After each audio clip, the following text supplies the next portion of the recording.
dibdib ngayon. Magkatulad ang ating nararamdaman, ngunit kailangan natin itong gawin ng ayos ang sa atin ay nakatala ng gawain. Sa ating pagsisimula ay hayaan ninyong batiin namin kayo mula sa ating mahal na punong dugo. Ginang Maricel na Nagila Domingo, sa mga maligain na kawani ng opisina, sa ating mga masisipag at talentadong mga guro, lalo at higit sa ating mapagmahal na mga magulang at sa mga kapwa nating mag-aaral na nangagsak ang wala di panagsasabay. balikat yawan ng wika, Malimpayang bulan na tinulungan. maligayang pag ng wika at Magandang umaga po sa inyong lahat. at maligayang pagdiriwang ng ating wikang pambansa. Kami po ay nalulugod na makasama kayo sa malagang okasyong ito. Ang tema ng ating pagdiriwang sa taong ito ay paglinang sa Pilipino at katutubong wika, Makasaysayan at pagkakaisa ng bansa. Ano nga ba ang papel ng mga katutubong wika sa pagkamit ng pagkakaisa? Sa aking opinyon, mahalaga ang papel ng wikang katutubo dahil ipinapakita nito na bilang instrumento ng kalayaan at pagbabago. Nagpapahiwatig din ito na ang ating wika ay maaaring magdala ng kalayaan at pag-unlad ng ating buhay kung tayo nagkakaisa at kung ating itong lilinangin at pauunlarin. Naging kasangkapan din ang wika sa pagkakaisa ng ating mga ninuno upang makamtan ang minimiksing kalayaan ng Pilipinas mula sa mga dayuhan na nanako. Totoo ang iyong binanggit, kaya naman marapat nang nabigyang halaga ang pagdiriwang na ito. Tumpa, kaya't mahalagang gamitin, ipagmalaki, pag-aralan at pangalagaan ang sariling wika. Magaling siya. Simulan na natin ang pagpapayaman ng ating wika at kultura.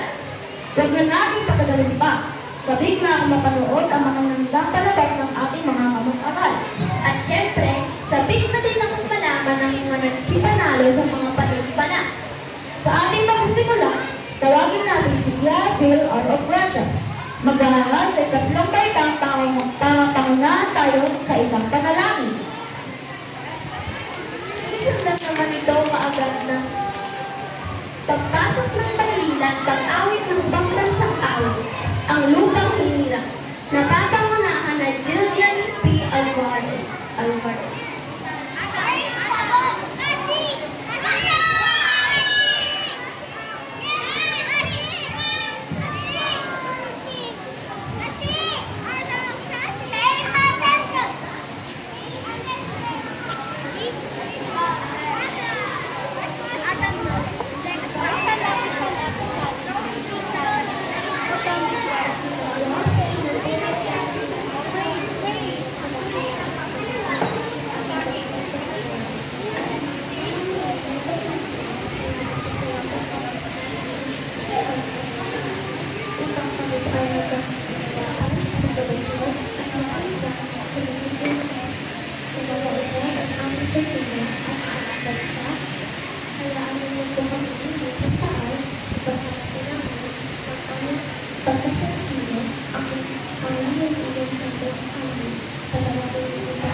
Baba kamay!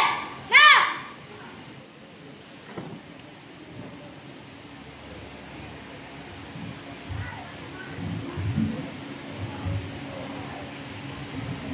Maaari na po makaupo ang lahat.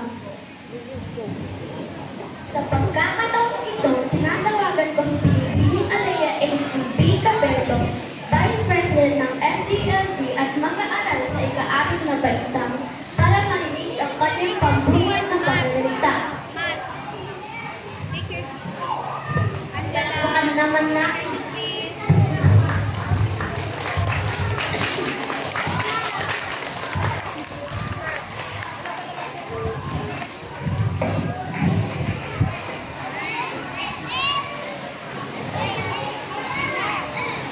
Hindi pwede.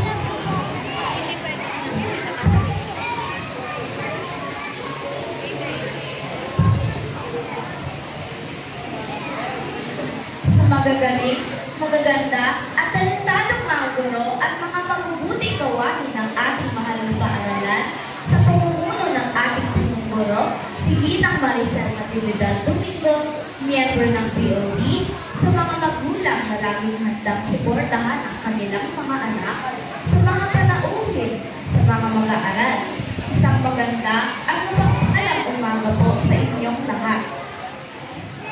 Ang buwan po ng Agosto ay isa sa pinasasabigan po nating lahat dahil sa buwan ng wikang pambansa.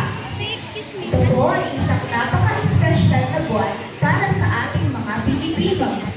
Ipinipiriwang po natin ang buwan ng wikang pambansa bilang pagsaludo sa wikang Pilipino at sa pagmamahal sa bansa. Dito ay ginugunita din natin ng ating pagkong Pilipino. Inaalala din po natin ang dati nating Pangulo na si Manuel Luis Molina Quezon, ang ama ng ating wika, at walang takot na ipinaglaban ang pagkakaroon ng sariling wika upang maipag-ugnay at maipagkaisa-isa ang mahigit 7,000 pulo sa Pilipinas. Kasama rin po sa pagdiriwang na ito ang pagbabalik tanaw at pagsasariwa ng ating mga kultura at kaugaliang Pilipino na minsan o di naman po kaya ay madalas ay ating nang nakakalimutan. Ang tema sa ating pagdiriwang para sa taong ito ay paglinang sa Pilipino at katutubong wika, kasaysayan sa pagkakaisa ng bansa. Bakit po natin ito ginagawa?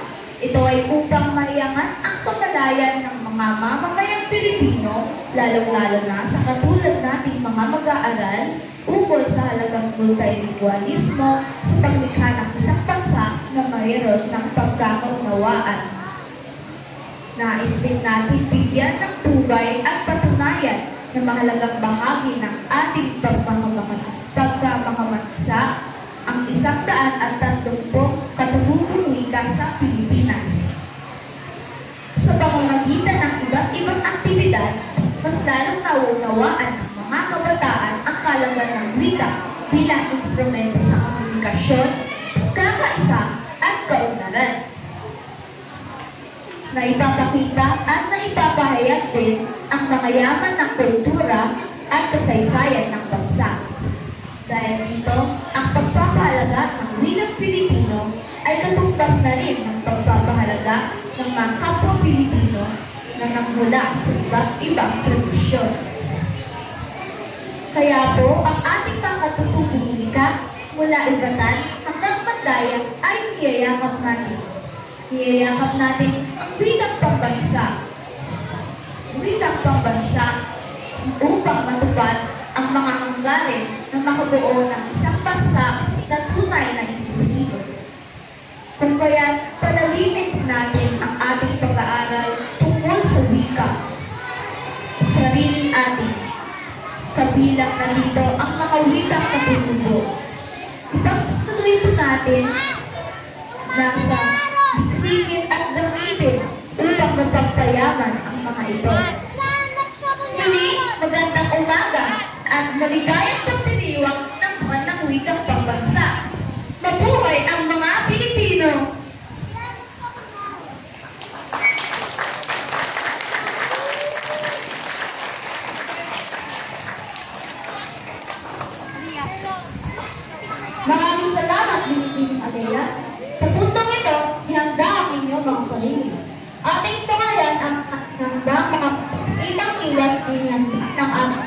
estudyante at mga kaeskwela.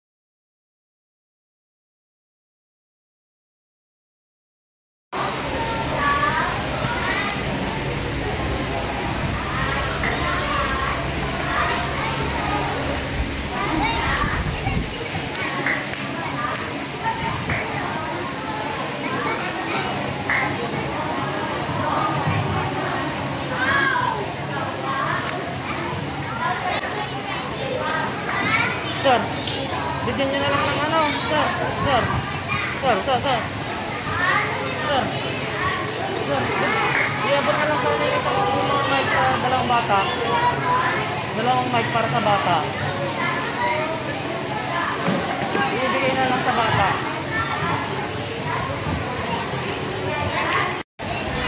Diba? Anan?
Pagka, Nueva Ecija, Bataan, Laguna, at Batangas at Cavite, ang katawan ng Pilipinas.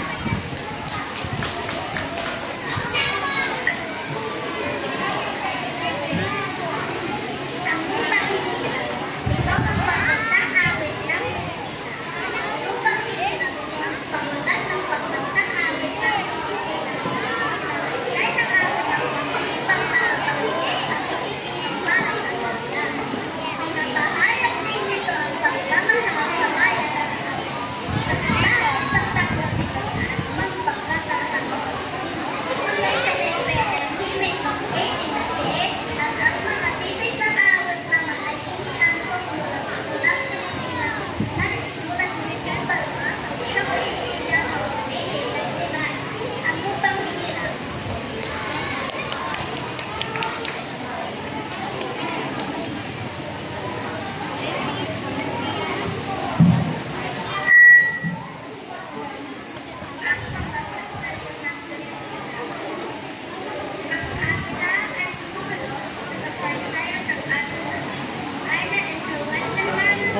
Po.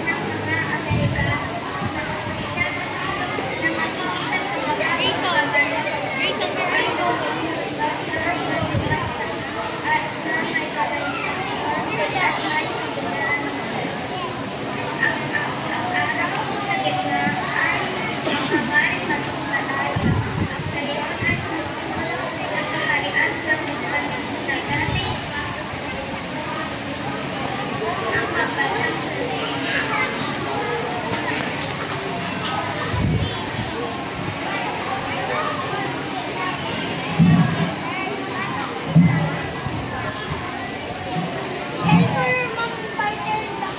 Ang wikang Pilipino, ang pambansang wika ng Pilipinas, ang wikang Pilipino. Ito dahil kay Pangulong Manuel L. Quezon na tinawag na ama ng wikang pambansa. Wikang Pilipino. Balik ka ah. Balik ka ah.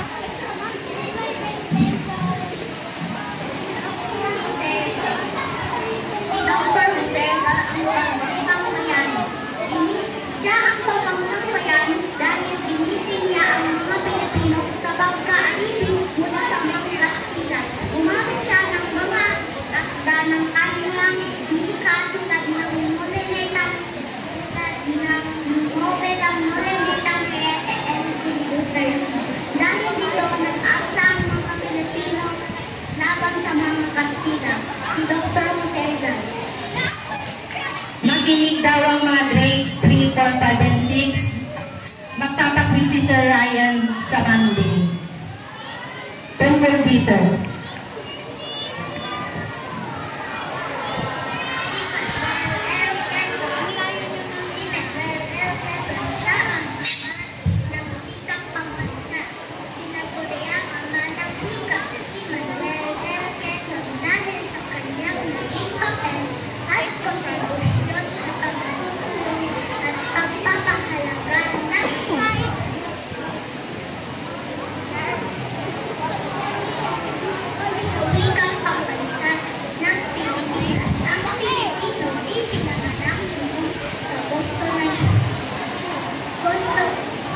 Agosto 19, 1878, si Quezon ay naging Pangulo ng Commonwealth ng Pilipinas mula 1935 hanggang 1944. Si Manuel L.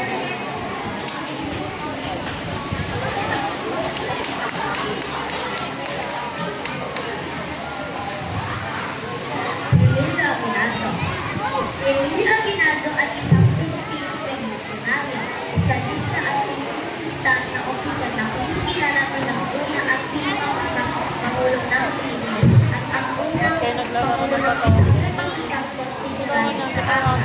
That's very dirty.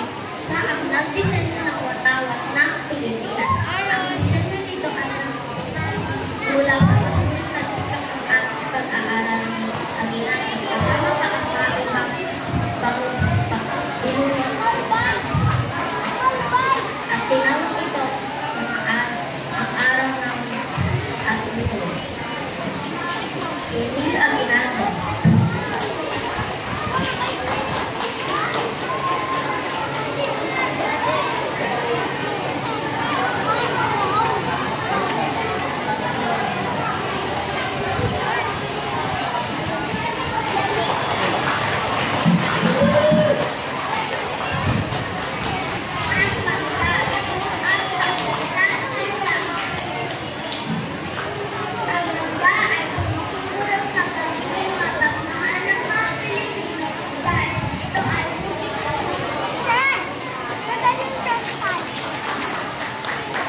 Ipo muna dyan sa bulsa mo. Sa bulsa mo.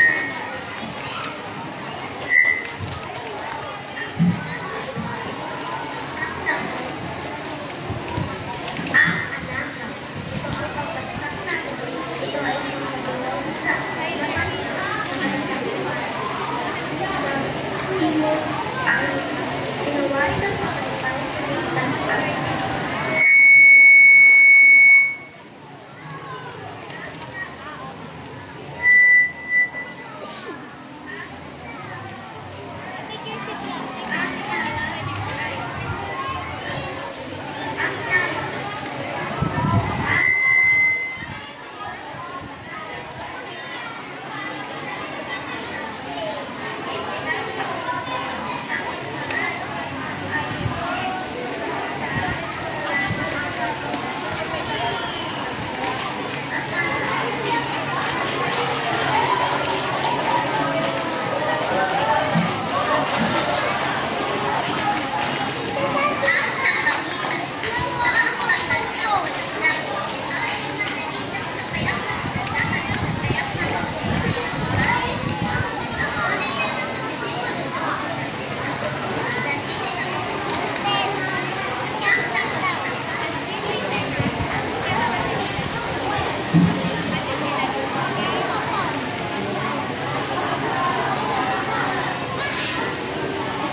Ang Baos. Ito ang pambansang isla. Ang bansang sagisag ng Pilipinas ay ang magagalos sapagkat mamangskin sa nagiging ordinyo ang lahat ito. Kung ihahalin sa ibang pagkain isla ng Pilipinas. Ang Baos.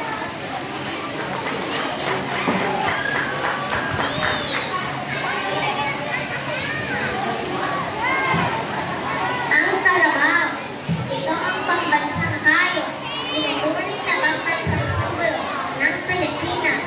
Ang kalabaw, dahil masipag, malakas, ang mag-ito, tulad ng mga mamamayang Pilipino, ang kalabaw.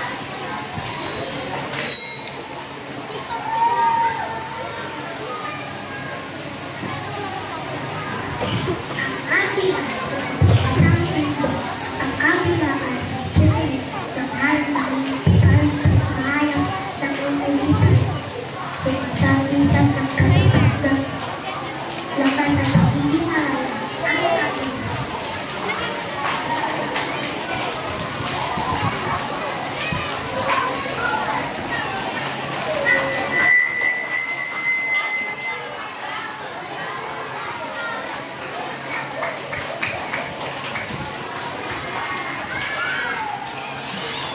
ang Perlas. Ito ay pambansang iyas. Ang Perlas ay pambansang iyas na itiniglara sa pamamagitan ng Proclamation No. 905 noong Oktubre 15, 1996. Malaki, makinis, makintab ang Perlas na ito. Ginagamit sa paggawa ng mga alahas. Ang Perlas.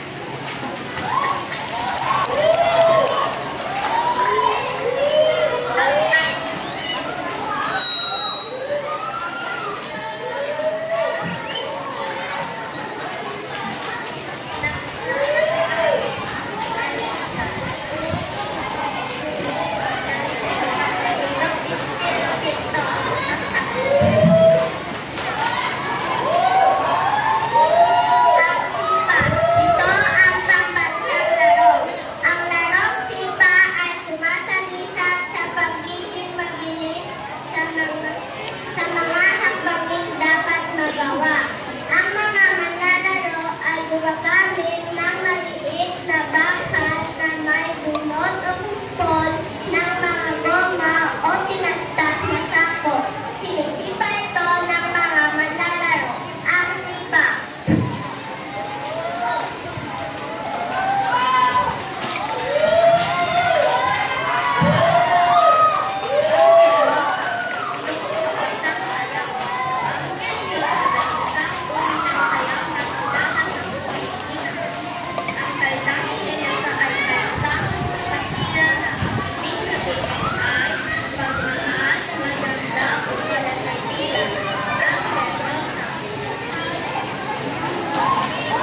Muli po, palakpakan natin ang mga nag-aaral ng ika-anim na baitang.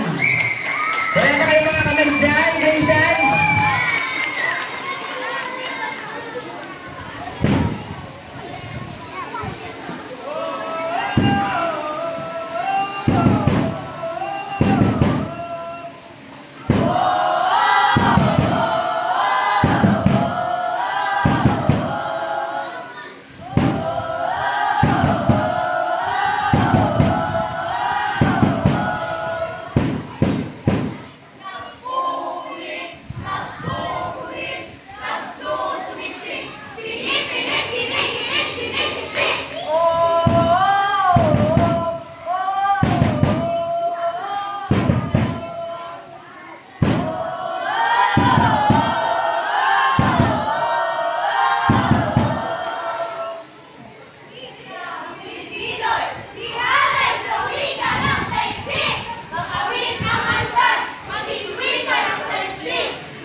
Isang masaya at magpalalag na araw sa inyong lahat.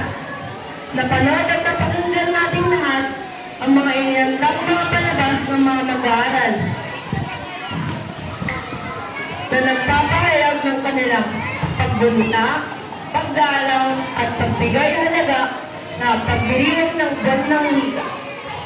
Ang pagkakaroon ng wikang pambansa ay utang natin sa dating Pangulong Manuel Luis Molina Quezon. Layunin nitong pag-ugnayin ang mga mamamayang Pilipino sa isang bansang pinaghiwalay ng karagatan. Mahalaga ang pagsasaliksik at paggamit ng wikang Pilipino dahil ang wikang sumisimbolo sa pagmahal sa bansa.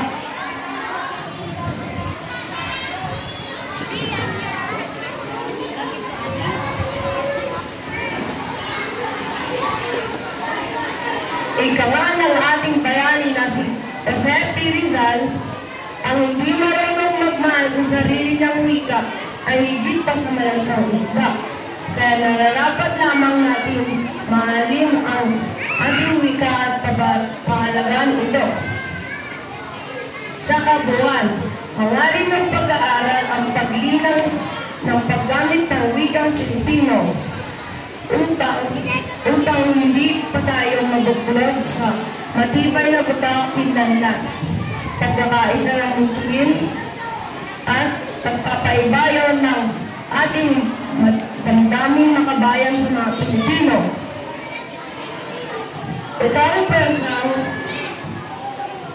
Ito ang persang magbibigkis ng tunay na kapayapaan, kaunawaan, at higit pa sa lahat, pagtatago ng kaunlaran. Isulong natin ang wikang Filipino. Mabuhay ang mga Pilipino. Mabuhay ang wikang Filipino. Muli, isang mapagpalang na araw sa ating lahat.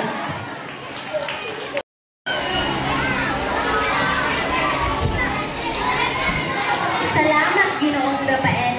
Ngayon naman, tinatawagan ko si Ginoong Samuel D. Celeste, mag-aaral sa ikalimang baitang para sa pangwakas na panalangin. Ang Diyos kayo po nagpapasalamat sa katagumpay ng aming pagtungkulan sa mga ito. Napakasalang gamitin ang talentong bigay niyo sa amin upang balikan ang sariwain ng kultura ng Pilipino. Salamat po sa ama ng aming itong pagpasa na si Pangulong Manuel Luis Molina Quezon na siyang naging instrument po sa pagpatatag ng wikang pambansa upang kami magkaunawaan at magkaisa. Tulungan din po kami tandaan ang panghalagahan ng wika at kultura na tumulong sa amin na malinang ang aming pagka-Pilipino. Salamat din po sa aming mga guro na walang samang pagtuturo sa amin at ang pagbabahagi sa kanilang kaalaman. Gayon din ang aming mga magulang ang siyang pinagmulan ng aming pagka-Pilipino. Ang palad ang Pilipinas, ang bansang ang Diyos, ang siyang Panginoon, ang lahat ng kapurian at pagpapasalamat ay sa iyo lamang. Sa pangalan ni Jesus, Amen.